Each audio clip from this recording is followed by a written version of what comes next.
मनोज जरांगे पाटील यांनी डाव फिरवला. कुणबी प्रमाणपत्राचा फायदा अधिकारी बनण्यासाठी. नमस्कार, MSF अपडेट या यूट्यूब चॅनलवरती आपल्या सर्वांचं स्वागत आहे.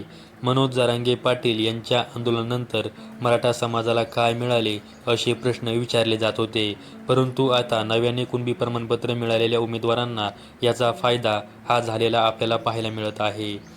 मराठवाड्यामध्ये 6 महिन्यामध्ये फक्त 310 कुणबी प्रमाणपत्र वाटप केले अशी बातमी तुम्ही या अगोदर वर्तमानपत्रामध्ये पाहिली असेल. परंतु हे 310 वाटप केलेली प्रमाणपत्र हे हैदराबाद गॅजेटच्या शासन निर्णयानुसार आहेत.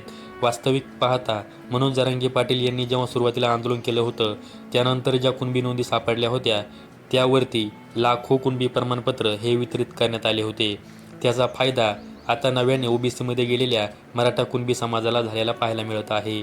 आत्ताच महाराष्ट्र राज्यामध्ये स्थानिक स्वराज्य संस्थेच्या निवडणुका झाल्या.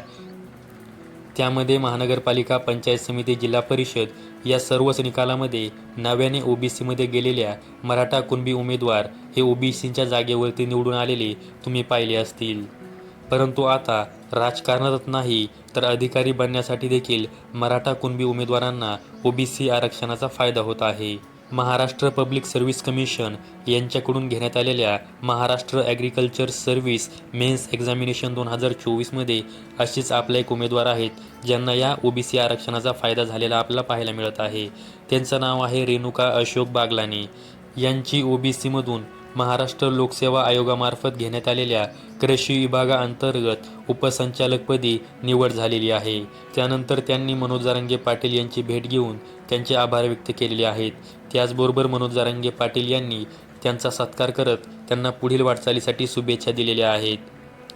याचा अर्थ आता नव्याने OBC गेलेल्या मराठा कुणबी समाजाला देखील OBC आरक्षणाचा फायदा होत आहे व थेट ते विद्यार्थी हे अधिकारी पदापर्यंत जात आहेत.